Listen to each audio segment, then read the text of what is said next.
after the first dose of the investigational drug. And adverse drug reactions are incidences which occur to the medicine because of the medicinal product, and it is like related to the medicinal product, and these are called adverse drug reactions. Okay, so is this clear? Because this is very, very important to understand. You cannot get confused with those things, because everything has regulatory implications as well. Because to report to the FDA, it has to be a related incident to the drug, actually. And if it is an unrelated thing, you need not report to FDA on it on a regular, like there are some reporting timelines. So you don't need to expedite your report and send it to the FDA if it's an unrelated event. So this is clear before I move on to the next slide. No Yes, question. it is. Yeah, okay.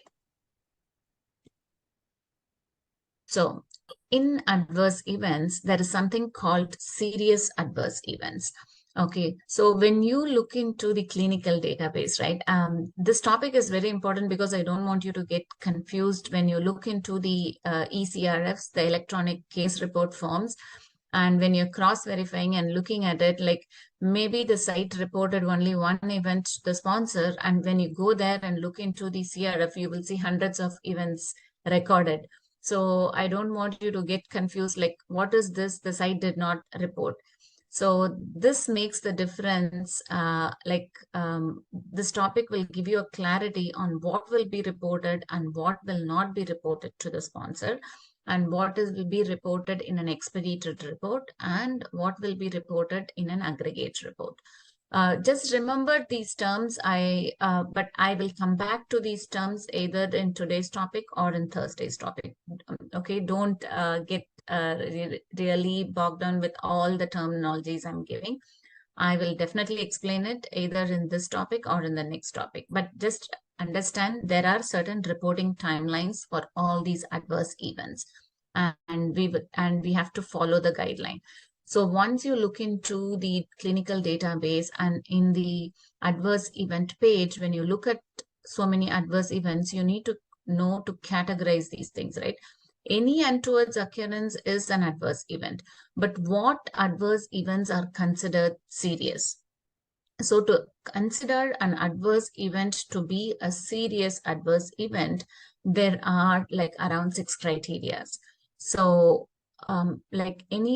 these criteria are very important to understand as well, because if this criteria determines the reporting timelines for these events. So any untoward, any adverse event which results in death, that is considered serious. Anything which is life-threatening, that means like you have to have some kind of medical intervention to resolve the event and then save the patient. That is that is called life-threatening. Maybe patient had a heart attack and you give them medications and they recover, or you keep a stent and they recover and they're doing fine after that. So it is life-threatening because they would have died if you did not treat them, right? So those kind of events are called life-threatening. So those are considered to be serious. And the death and the life-threatening, both these serious adverse events should be reported to the regulatory authority within 7 days.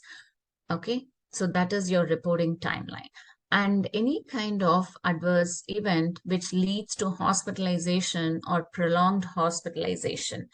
For example, a patient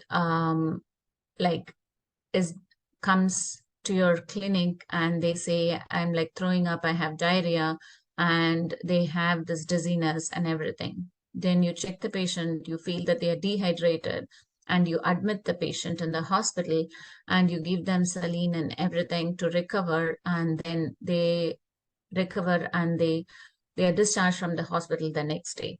So an event which caused the patient to be hospitalized. And sometimes the hospitalization prolongs. Sometimes maybe if somebody comes with a fever, maybe it is because of sepsis or something. I'm just throwing some examples. There are